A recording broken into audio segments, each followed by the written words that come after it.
Aha! Come here, you little bugger. Oh, sorry. I didn't mean you, my beloved fan. Welcome in. I have a lot more macabre insanity in store for you to... hold on a second. I will not be upstaged by this tiny winged beast.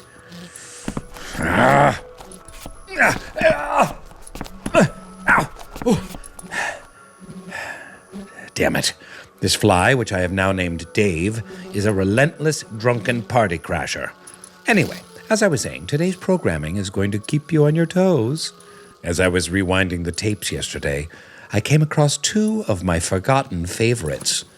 I hope you enjoy. First tape.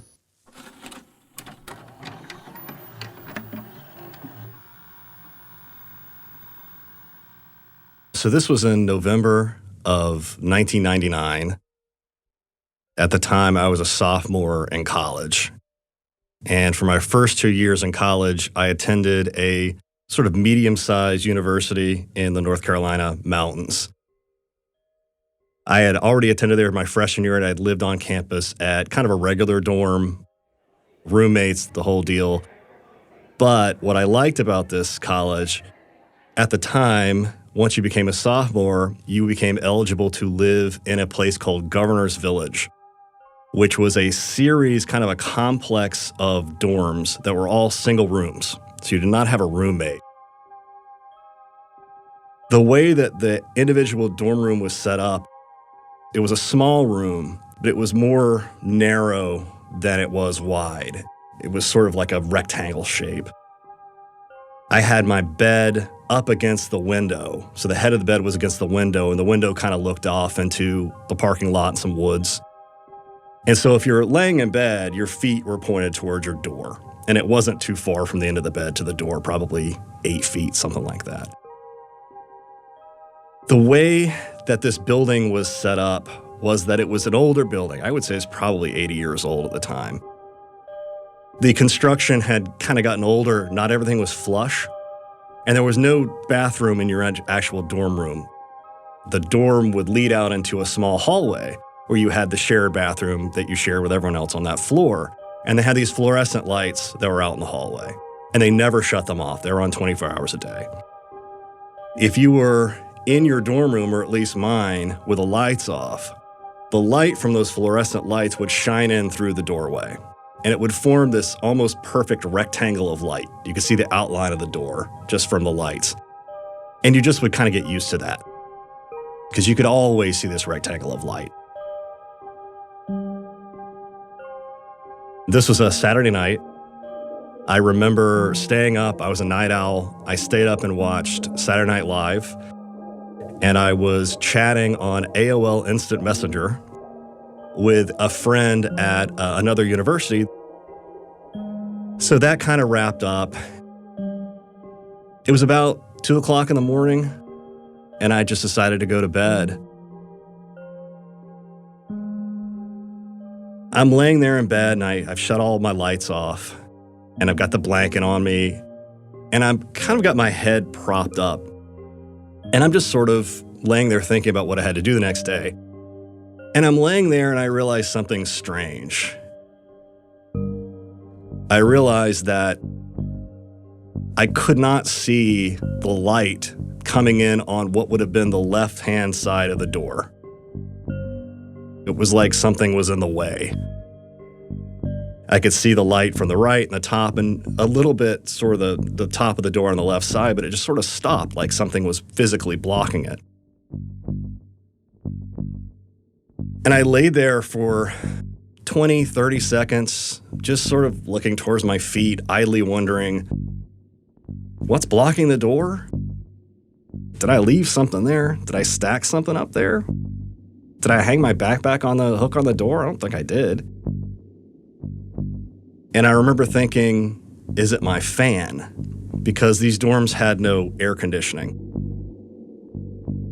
It was November, and I think it was late November, and I had put the fan in my closet. My fan's not there. And I'm just kind of idly wondering, and my eyes sort of drift upwards. I see this face. And what I realize is blocking the light is an old woman standing at the foot of my bed. She was maybe 5 feet tall. She looked grandmotherly to me. You could see the wrinkles on her face. I remember her nose being fairly prominent. Her hands were at her sides. And I can remember seeing sort of the whites of her hands on the side of her body. And she was pale. She wasn't translucent. She wasn't shimmering, anything like that. It just looked like an old woman standing in my dorm room. She was wearing like a shawl, a dark shawl. It looked black in color. I remember she had on a rain bonnet, kind of like my grandmother used to wear. And it felt like she was leaning forward a little bit. She had these big, expressive eyes. And she is just looking down at me. And as my eyes are adjusting to the dark, I can make her out more and more the more she stands there. It looks like a real person in my room. It was this immediate rush of adrenaline. There's no way someone snuck in. I would have seen someone sneaking in. She can't have been hiding in my closet. I have a fan in there. There's no way she could have fit in the closet. And even in my brain thinking, why would this 70-year-old woman want to come into my dorm room? That doesn't make any sense. That all was kind of going through my head.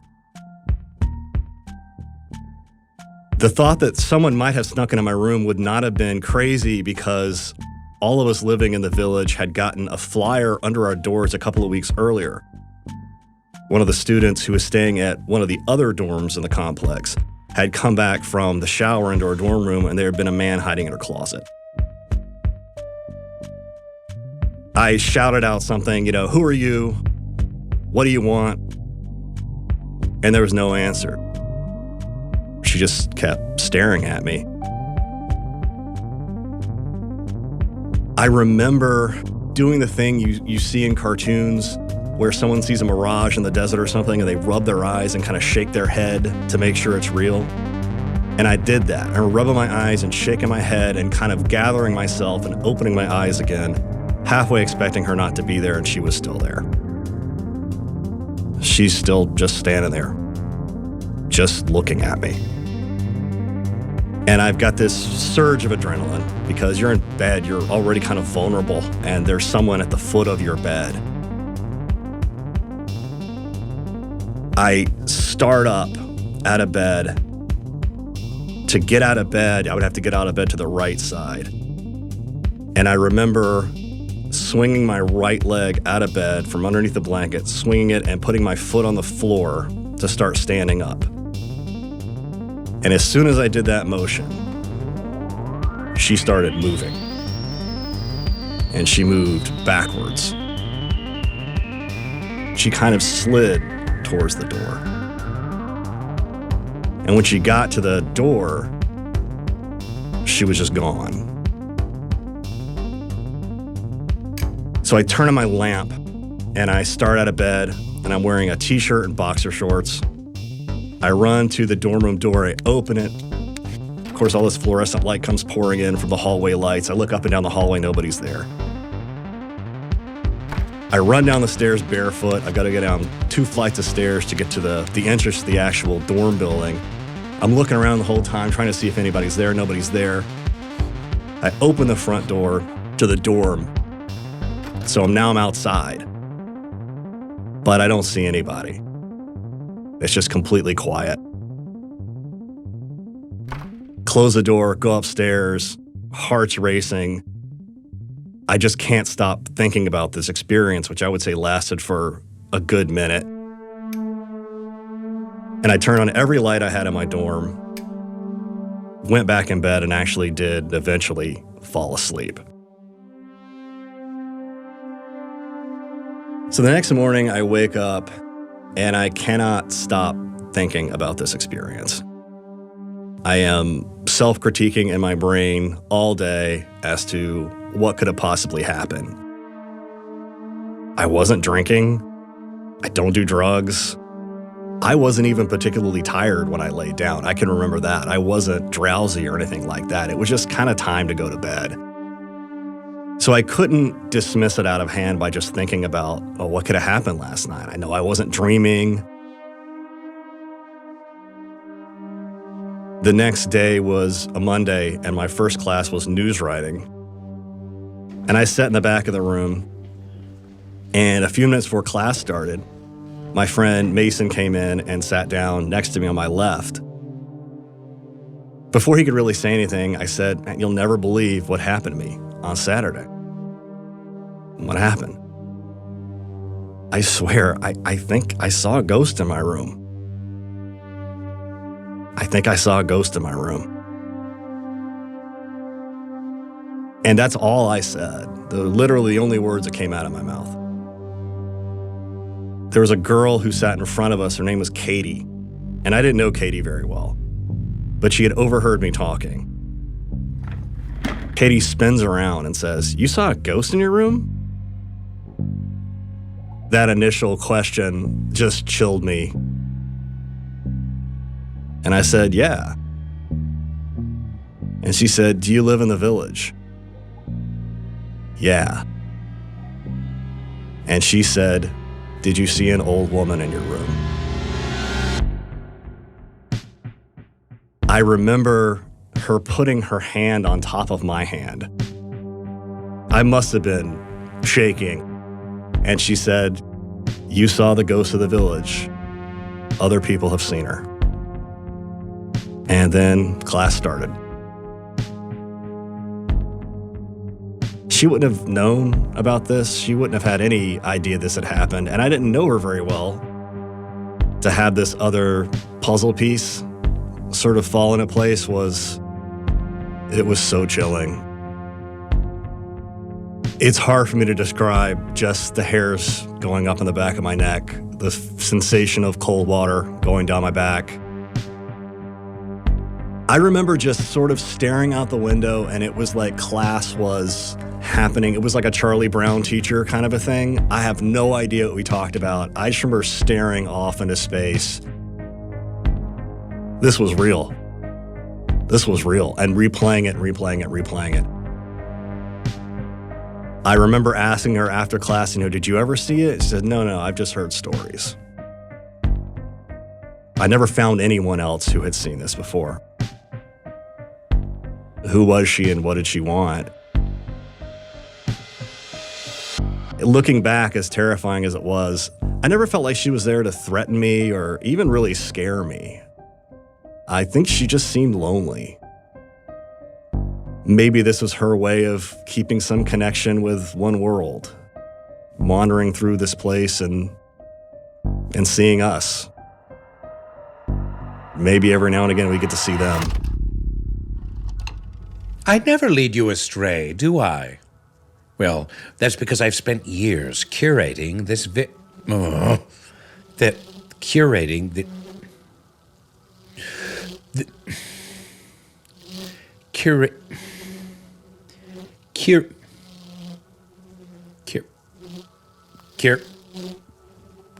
Are you quite done?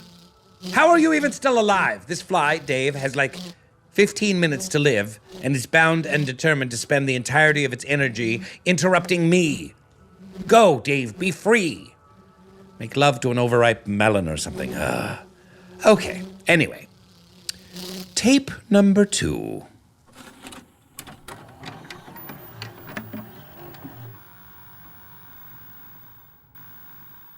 I grew up in rural southern Arkansas. It was definitely like the middle of nowhere. When my mom graduated from pharmacy school, we moved into this big house. Whenever we moved in, I always got kind of weird vibes about the house. I had never lived in a house before. We'd always lived in a trailer, so it seemed like a castle to me. But there was like lots of dark corners around the house. I wasn't used to my imagination running wild with having a house and all the places there are to hide. We actually had 3 stories, and the second floor was where all of our bedrooms were, the bathrooms, kitchen, everything. And then the top floor was just this one large room. It looked like maybe it was designed to be like a game room or like a really nice guest suite. If you were walking around up there, you could hear footsteps on the second floor. It would sound like someone was walking around upstairs at night, but we were all in the bed. So I started thinking that the house was haunted. My kid logic was, well, we were the first family to live there, so there's no way that it could be haunted because no one's ever died here. And that was just kind of how I rationalized it. I think that was just what kept me from getting scared and just keeping myself okay with the noises that I would hear. They always say big houses just make noise, like the wood expanding or the pipes just rattling, so I just kind of chalked it up to that. I lived there with my parents and my brother and my younger sister, who was 10 years younger than me. I was like her go-to babysitter. Anytime my parents were going to be gone, I was in charge of taking care of her.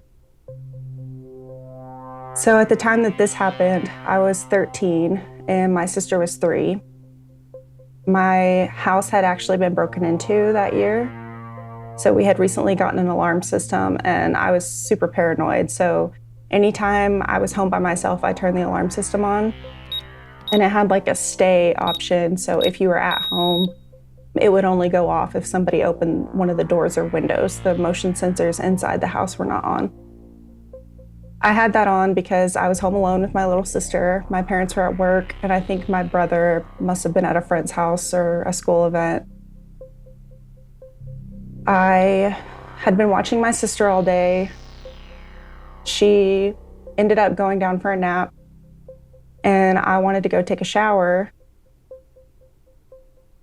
The bathroom door was actually unevenly hung on the hinges. So when you would open the door, the bottom of the door would drag across the tile and make like this really horrible sound. You always knew if someone was going in that bathroom. Like if I was in my bedroom and had the door closed, I could hear that door opening because you just hear the scratch across the floor. If you held onto the knob and pulled the door up and like held it up while you were going in, you could make it to where you could hear it on the floor, but only my family knew that. Someone just coming into our house wouldn't have known that.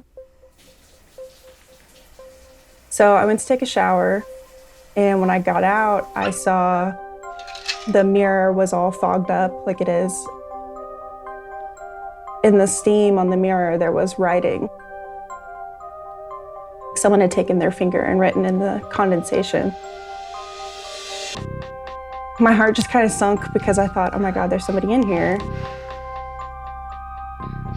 I had not heard anybody come in. Obviously the door, like I would hear if someone had come in the room because the door would drag. Someone's hiding in here. It wasn't a big bathroom, but the cabinets that were underneath the sinks, I could fit under there if I really wanted to. I like opened all the cabinets and was checking to make sure nobody was hiding in there, and there wasn't. And then I actually read what was on the mirror. And it said, if you can read this, it worked. Time travel through words. Through was spelled T-H-R-E-W. There was no punctuation, and all the letters were lowercase, and it was just very neat, like someone really took their time with it. Honestly, I think I stared at it in the bathroom by myself for like 20 minutes. I think I was just kind of in shock, just didn't really know what to do, and I thought about just staying in the bathroom because I was scared, and I thought maybe someone had broken in again. But I had set the alarm, so if somebody had come in, the alarm would have gone off immediately. Big sister instincts. I was like, I can't leave my 3-year-old sister by herself. You know, I need to go make sure she's okay. And so I went to check on her first. She was still asleep.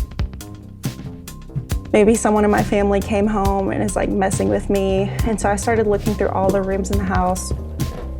I don't know how much of handwriting transfers to like you writing in a mirror with condensation, but the handwriting didn't look like any of my family members' handwriting. It was a big house, so it took me a minute. Looked through all the closets and everything. There was nobody there, and the alarm was still set. And we also had a dog who would have barked if anyone had come home and I hadn't heard him. It was probably about 45 minutes or an hour that I just ran around the house like a mad woman looking for somebody. There was nobody in the house but us. I got it in my head, maybe someone was living in the house, like in the crawl space or something. You like hear stories about that happening to people all the time. I looked in our attic where the beams are exposed, and I checked in the crawl space underneath the house. Like I was going on this manhunt looking for somebody that must have done it. I didn't find anything. I was really scared, so I called my mom and I told her about it. And she was like, okay, like she didn't believe me. So I thought, well, when she gets home, I'm gonna fog up the mirror again and it'll pop back up and I'll show her. Because sometimes if you like draw something on there and then you refog it up later, it'll come up. Maybe somebody wrote this earlier to mess with me and then it had just shown back up when I turned the shower on. But when I looked at it, it was fresh. Like there was still condensation dripping from it, like someone had just written it in the mirror. My mom came home. I went into the bathroom and I turned the hot water on and I closed the door and I just waited outside the bathroom.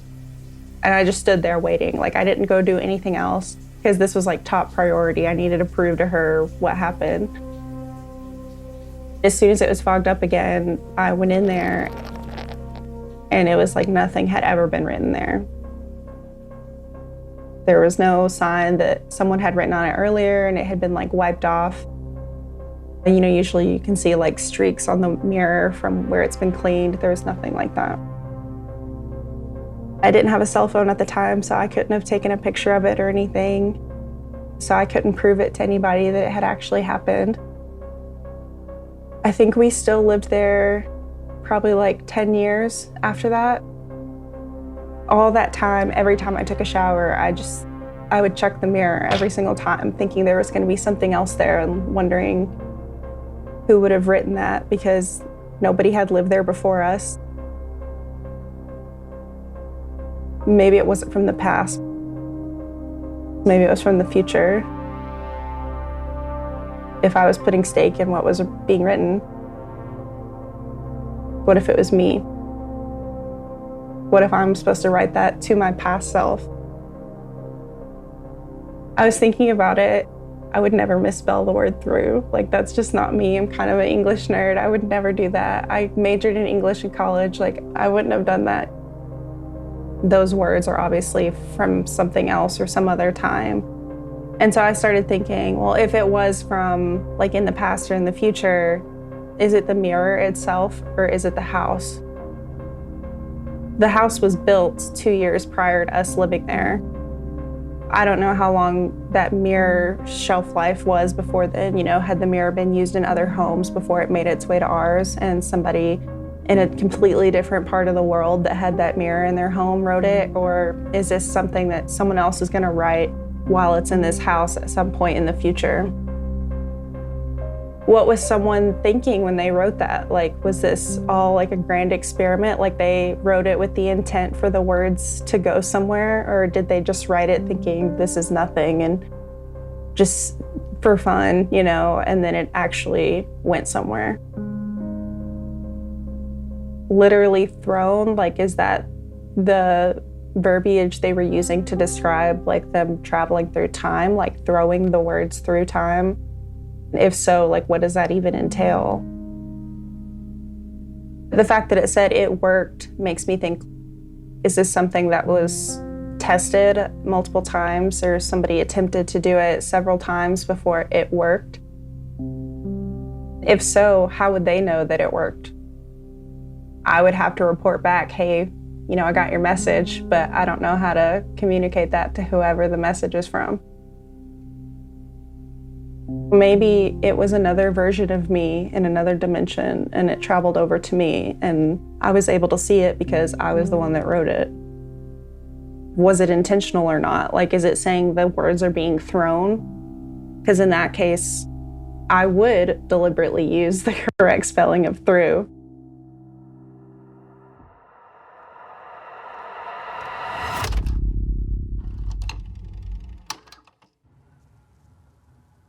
Oh, I know it's chilling. That one might leave a scar. If I were you, I would... Oh, God. Oh, Dave just flew into my mouth. Oh, I feel so invaded. I mean, I've always wanted to be possessed, but not like this. Not by something that takes naps on dog feces. Well, I think I've had enough for today. I really didn't want you to ever see me like this. How about we forget this ever happened and... I can feel it buzzing around in there. Dave, come out. Come out. Your mother sucks donkey dicks in hell. I was kidding. That was just me. Happy Halloween, dear listener.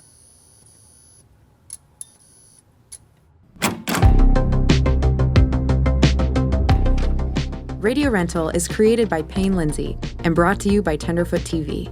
Executive producers Payne Lindsay and Donald Albright.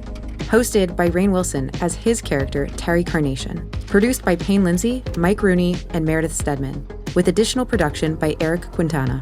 Written by Meredith Stedman. Additional writing by Mark Lachlan. Sound design by Cooper Skinner. Original score by Makeup and Vanity Set. Cover art by Trevor Eiler and Rob Sheridan. If you have a radio rental story that you'd like to share, please email us at yourscarystory@gmail.com or contact us via the form on our website, radiorentalusa.com. Follow us on Instagram and Twitter @Radio Rental. You can also follow the illustrious Terry Carnation on social media. Just search @Terry Carnation. To hear more from Terry, listen to his podcast, Dark Air. Special thanks to Grace Royer and Oren Rosenbaum at UTA, the Nord Group, Station 16, Beck Media and Marketing, and the team at Cadence 13. On behalf of the Radio Rental Store, we'd love it if you'd subscribe, rate, and review. And don't forget to share our show with a friend of the genre. Thanks for listening. We hope you enjoyed today's episode. To unlock ad-free episodes, exclusive content, and bonus Radio Rental stories, subscribe to Tenderfoot Plus on Apple Podcasts or visit tenderfootplus.com. Happy Halloween.